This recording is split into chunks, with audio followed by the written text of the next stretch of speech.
ಮೊಳಕಾಲ್ಮೂರು ಪಟ್ಟಣದಲ್ಲಿ ಡಿಎಸ್ಎಸ್ ಮತ್ತು ವಿಷ್ಣು ಸೇನಾ ವತಿಯಿಂದ ಬೃಹತ್ ಪ್ರತಿಭಟನೆ.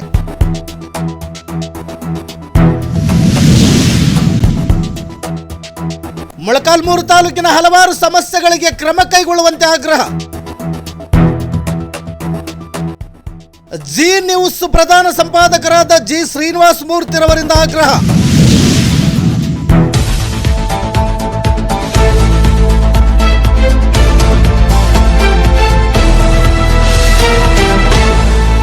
ವೀಕ್ಷಕರ, ಚಿತ್ರದುರ್ಗ ಜಿಲ್ಲೆ ಮೊಳಕಾಲ್ಮೂರು ಪಟ್ಟಣದಲ್ಲಿ ಕರ್ನಾಟಕ ದಲಿತ ಸಂಘರ್ಷ ಸಮಿತಿ ಹಾಗೂ ವಿಷ್ಣು ಸೇನಾ ವತಿಯಿಂದ ಭ್ರಷ್ಟಾಚಾರದ ವಿರುದ್ಧ ಬೃಹತ್ ಪ್ರತಿಭಟನೆ ನಡೆಯಿತು.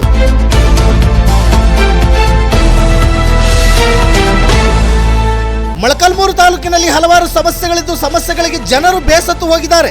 ಈ ವಿಷಯವಾಗಿ ಸಾಕಷ್ಟು ಸಾರಿ ಆಡಳಿತ ಗಮನಕ್ಕೆ ತಂದಿದ್ದರೂ ಅಧಿಕಾರಿಗಳು ಕ್ರಮ ಕೈಗೊಳ್ಳದೆ ನಿರ್ಲಕ್ಷಿಸುತ್ತಿರುವುದರಿಂದ ದಿನೇ ದಿನ ಸಮಸ್ಯೆಗಳು ಉಲ್ಬಣವಾಗುತ್ತಿವೆ. ಇದರಿಂದ ಸಾಮಾನ್ಯ ಜನರು ಆಡಳಿತದ ಮೇಲೆ ನಂಬಿಕೆಯನ್ನು ಕಳೆದುಕೊಂಡಿದ್ದಾರೆ. ಇಲ್ಲಿ ಹಣ ಮತ್ತು ಅಧಿಕಾರವಿದ್ದರೆ ಏನೆಲ್ಲ ಮಾಡಬಹುದೆಂಬುದನ್ನು ಭ್ರಷ್ಟರು ಸಮಾಜದಲ್ಲಿ ಅಶಾಂತಿ, ಭ್ರಷ್ಟತೆಯಿಂದ ಮನಬಂದಂತೆ ನಡೆದುಕೊಳ್ಳುತ್ತಿದ್ದಾರೆ. ಇವೆಲ್ಲವುಗಳ ಸಮಗ್ರ ತನಿಖೆಗೆ ಒಳಪಡಿಸಿ ಭ್ರಷ್ಟರನ್ನು ಶಿಕ್ಷಿಸುವ ಮೂಲಕ ಸಮಾಜದ ಸಹಜೀವನಕ್ಕೆ ತಾಲೂಕು ಆಡಳಿತ ಅನುವು ಮಾಡಿಕೊಡಬೇಕೆಂದು ಒತ್ತಾಯಿಸಿ ಕರ್ನಾಟಕ ದಲಿತ ಸಂಘರ್ಷ ಸಮಿತಿ ಮತ್ತು ವಿಷ್ಣು ಸೇನಾ ಸಮಿತಿ ಹಾಗೂ ತಾಲೂಕು ನಾಗರಿಕ ವೇದಿಕೆಯಿಂದ ತಾಲೂಕು ದಂಡಾಧಿಕಾರಿಗಳ ಮೂಲಕ ಸರ್ಕಾರಕ್ಕೆ ಮನವಿ ಸಲ್ಲಿಸಿದ್ದಾರೆ.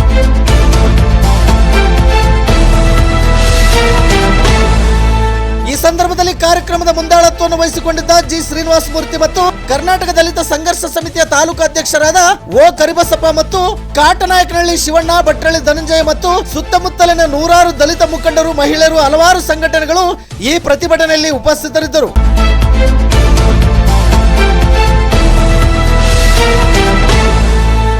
ನಿತ್ಯ ನಿರಂತರ ಸುದ್ದಿಗಾಗಿ ಗರುಡ ನ್ಯೂಸ್ ವೀಕ್ಷಿಸಿ. ಸುದ್ದಿ ನಿಮ್ಮದು, ಸದ್ದು ನಮ್ಮದು.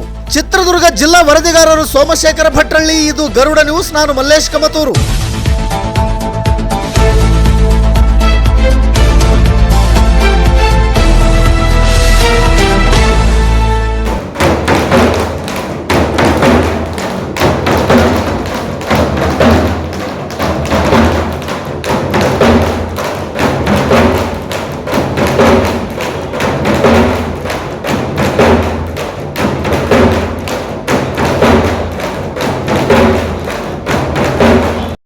ಅಲ್ಲಿ ಕೋಳಿ ಫಾರಂ ಮಾಡ್ಕೊಂಡಾರೆ.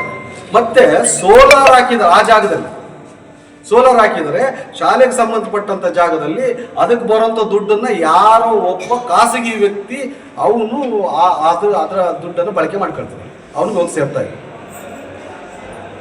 ಇನ್ನು ತಾಲೂಕಿನ ಕೆರೆಗಳಲ್ಲಿ ಮರಳು ಎತ್ತೋದ್ರ ಜೊತೆಗೆ ಆ ಮಣ್ಣನ್ನು ಇಟ್ಟಿಗೆ ಮಾಡೋದಕ್ಕೆ ಮಣ್ಣನ್ನ ಎಷ್ಟು ಸಾರಿ ಈಗಾಗಲೇ ಬರೀ ನಾನು 15 ದಿನದಲ್ಲಿ 4 ಸಾರಿ ಹಿಡ್ಕೊಟ್ಟಿದ್ದೀನಿ. ರಾತ್ರಿ 12 ಗಂಟೆ ನಿನ್ನೆ ಕೂಡ 3 ಟ್ರ್ಯಾಕ್ಟರ್ಗಳು ನಿಲ್ಲಿಸಿದೀವಿ. ಏನು ರಾಮಪುರ ಸ್ಟೇಷನ್ಗೆ ಸಂಬಂಧಪಟ್ಟ ಹಾಗೆ ತಾಲೂಕು ಆಡಳಿತ ಗಚ್ಚು. ಮತ್ತೆ ಇಡೀ ತಾಲೂಕಿನಲ್ಲಿ ಅಕ್ರಮವಾಗಿ ವಸತಿ ಶಾಲೆಗಳಾಗ್ತದೆ, ಅಂದ್ರೆ ಕೋಚಿಂಗ್ ಸೆಂಟರ್ ಶಾಲೆಗಳನ್ನ ಬಿಡಿಸಿ ಅಲ್ಲೆಲ್ಲ ಓದ್ತಿರ್ತಾರೆ ಹುಡುಗರು. ಆ ಹುಡುಗರನ್ನ ಅಲ್ಲಿ ಶಾಲೆ ಬಿಡಿಸಿ ಇವ್ರು ಕರ್ಕೊಂಡು ಬಂದು ಇಟ್ಕೊಂಡು ಇಲ್ಲಿ ಅವ್ರು ಹಾಸ್ಟೆಲ್ ಮಾಡ್ಕೊಂಡು ಅವರು ಟ್ಯೂಷನ್ ಮಾಡ್ತಾರೆ. ಅದೇನು ಎಕ್ಸಾಮಿಗೆ ಬೇಕು ಎಷ್ಟು ಬೇಕೋ ಅಷ್ಟನ್ನು ಪಾಠ ಮಾಡ್ಕೊಂಡು ಅಲ್ಲಿ ಇಟ್ಕೊಂಡಿದ್ದಾರೆ. ಅಲ್ಲಿ ಅದು ಶಾಲೆಗಳೇ ಹಾಕಬೇಕು. ಯಾವುದೋ ಶಾಲೆಗೆ ಹೋಗ್ತಿದ್ದಾರೆ, ಅಲ್ಲಿ ಅವರಿಗೆ ಅಟೆಂಡೆನ್ಸ್ ಬೇಕು, ಮತ್ತೆ ಅಲ್ಲಿ ಅವರಿಗೆ ಏನು ಕೃಪಾಂಕ ಬೇಕು, ಕನ್ನಡ ಮೀಡಿಯಂ ಇದು ಬೇಕು ಅನ್ಕೊಂಡು ಅಲ್ಲಿ ಸೇರಿಸಿರ್ತಾರೆ. ಅದನ್ನಾಗಲೇ ಹೋದ ವರ್ಷದಿಂದನೂ ನಿಮ್ಮ ಗಮನಗಳು ತರ್ತಾನೆ ಇದೆ. ಅವರು ಅಲ್ಲಿಗೂ BOಗೆ ಡೈರೆಕ್ಟಾಗಿ ಗೈಡ್ಲೈನ್ ಆಯಿತು, ಅವರ ಮೇಲೆ ಕ್ರಿಮಿನಲ್ ಕೇಸನ್ನು ಮೊಕದ್ದಮೆ ಮಾಡಿ ಅಂತ ತಾಲೂಕು ಆಡಳಿತಕ್ಕೂ ತಂದು. ಅಲ್ಲಿ BO ಉಸಿರು ಬಿಡ್ತಿಲ್ಲ, ತಾಲೂಕು ಆಡಳಿತ ಉಸಿರು ಬಿಡ್ತಿಲ್ಲ. ಮತ್ತೆ ಈ ಹಿಂದೆ ಈ ಇತ್ತೀಚೆಗೆ ಕೋನಸಾಗರದಲ್ಲಿ 8-9 ಜನ ಅಲ್ಲಿ ಭೂ ಖಾತೆದಾರರಿದ್ದರು. ಅದಕ್ಕೆ ಅದನ್ನ ಎಲ್ಲ ಇವ್ರ ಹೆಸರಿಗೆ ಇದೆ, ರೆಕಾರ್ಡ್ಸ್ ಎಲ್ಲ ದಾಖಲೆ ಎಲ್ಲ ಇವ್ರ ಹೆಸರಿಗಿದೆ. ಆದರೆ ಅದನ್ನ ಬೇರೆಯವರು ಅತಿಕ್ರಮಿಸ್ಕೊಂಡಿದ್ದಾರೆ, ಅದನ್ನು ಬಿಡಿಸ್ಕೊಡಿ ಅಂತ ಹೇಳ್ಬಿಟ್ಟು ಅದಕ್ಕೆ ಒಂದಷ್ಟು ಪ್ರತಿಭಟನೆ ಮಾಡಿ ಅದಕ್ಕೆ ಮನವಿಗಳು ಕೊಟ್ಟರೆ ಅದಕ್ಕೆ ಪೂರಕವಾಗಿ ಅವ್ರು ಸರ್ವೆ ಮಾಡಿದ್ದು ಎಲ್ಲ ಮಾಡಿ ಅತಿಕ್ರಮಣ ಮಾಡಿರೋರಿಗೆ ಜಮೀನುಗಳನ್ನು ಕಾನೂನಾತ್ಮಕವಾಗಿ ಅವರಿಗೆ ಮಾಡಿಕೊಟ್ಟಂತ ಹಿಂಬಾಗಿಲಿನ ಕೆಲಸವನ್ನು ತಾಲೂಕು ಆಡಳಿತ ಮಾಡಿದೆ. ಅದು ಹೆಂಗೆ ಅಂದರೆ ಇಡೀ ಆ ಸಮೂಹಕ್ಕೆ ಸಮೂಹಕ್ಕೆ ಮೂಗೊರ್ಸೋ ಕೆಲಸ ನಿಮಗೆ ಮಾಡ್ಕೊಡ್ತೀವಿ ಅಂತ ಹೇಳಿ ನೀಟಾಗಿ ಸರ್ವೆ ಮಾಡಿ ಯಾರು ಅವ್ರನ್ನ ಹೊರಗೋಡಿಸಿದ್ರು ಅವರಿಗೆ ಅಧಿಕೃತವಾಗಿ ಇದು ನಿಮ್ಮದೇ ಜಾಗ ಅನ್ನಂಗೆ ಆ ರೀತಿ ಒಂದು ಬೆನ್ನಿಗೆ ಚೂರಿ ಹಾಕುವಂಥ ಕೆಲಸನ ತಾಲೂಕು ಆಡಳಿತ ಮಾಡಿದೆ. ಇವಿಷ್ಟನ್ನು ನಾವು ಮತ್ತೆ ಏನು ಪದೇ ಪದೇ ಪದೇ ತಾಲೂಕು ಆಡಳಿತ ಗಮನಕ್ಕೆ ತಂದಿದ್ದೀವಿ. ಆದರೆ ಇದ್ರ ಬಗ್ಗೆ ಚಕಾರಾಗತ್ತ ಇಲ್ಲ ಅಂದರೆ ತಾಲೂಕು ಆಡಳಿತ ಏನು ಮಾಡ್ತದೆ, ಅಥವಾ ನಮಗೆ ಇಲ್ಲಿ ತಾಲೂಕು ಆಡಳಿತ ಬೇಕಾ?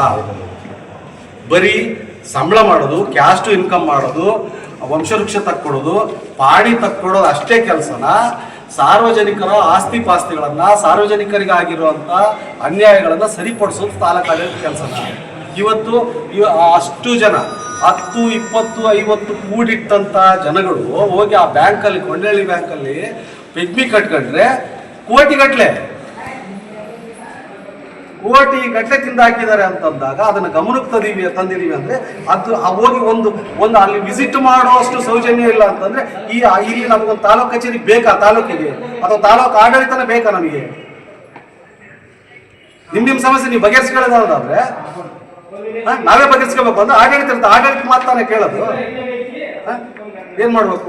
ಈಗ ಈ ಕೂಡಲೇ ಇದು ನಾಳೆ ಸಾಕಷ್ಟು ಕೊಟ್ಟಿದ್ದೀವಿ. ಇವತ್ತು ನಮ್ದು ಪ್ರತಿಭಟನೆ ಏನಲ್ಲ, ಒಂದು ಮನವಿ ಕೊಟ್ಟು ಇದಕ್ಕೆ ನೀವು ಎಷ್ಟು ದಿನ ಗಡುವು ತಗೊಳ್ತೀರೋ, ಯಾಕಂದ್ರೆ ನಾವು ಯಾರಿಗೂ ಹೇಳಿಲ್ಲ, ಸುಮ್ಮನೆ ಹಿಂಗಿದೆ ಅಂತ ಗೊತ್ತಾದ ನಾವು ಬರ್ತೀವಿ ನಾವೊಂದು ಮನವಿ ಕೊಟ್ಟು ನೀವು ಎಷ್ಟು ದಿನ ಇವುಗಳನ್ನ ನೀವು ಈಡೇರ್ಸಕ್ಕೆ ಎಷ್ಟು ದಿನ ಟೈಮ್ ತಗೊಳ್ತೀರೋ ಅಂತ ಕೇಳಿ ಆ ದಿನಗಳು ಮುಗಿದ ನಂತರ ಹೆದ್ದಾರಿಯಿಂದ ಹಿಡ್ಕೊಂಡು ಇಡೀ ಪಟ್ಟಣದಿಂದ ಹಿಡ್ಕೊಂಡು ನಾವು ಮೊಳಕಾಲ್ಮೂರು ಒಂದು ಕರೆಯನ್ನು ಕೊಡ್ತೀವಿ. ನೀವು ಎಷ್ಟು ದಿನ ಟೈಮ್ ಅಂತ ಹೇಳಿದ್ರೆ, ನೀವು 10 ದಿನ ಕೊಟ್ಟರೆ 11 ದಿನ ಮಾಡ್ತೀವಿ, ಅದಾಗಿಲ್ಲ ಅಂದರೆ 20 ದಿನ ಕೊಟ್ಟರೆ 21ನೇ ದಿನದಲ್ಲಿ ಅದನ್ನು ಮಾಡ್ತೀವಿ. ಹೆಂಗೆ ಅಂದರೆ ರಾತ್ರಿ 12 ಗಂಟೆಯಿಂದ ಸ್ಟಾರ್ಟ್ ಆಗ್ತದೆ. ಹಾಲು ನೀರು ಕೂಡ ಒಳಗೆ ಬರ್ತಂತ ಒಂದು ಪ್ರತಿಭಟನೆ ಸ್ಟಾರ್ಟ್ ಆಗ್ತದೆ. ನಾವು ಯಾರಿಗೂ ಕೂಡ ಇಲ್ಲಿ ಯಾರು ಕರೆದಿಲ್ಲ, ಹೇಳಿಲ್ಲ.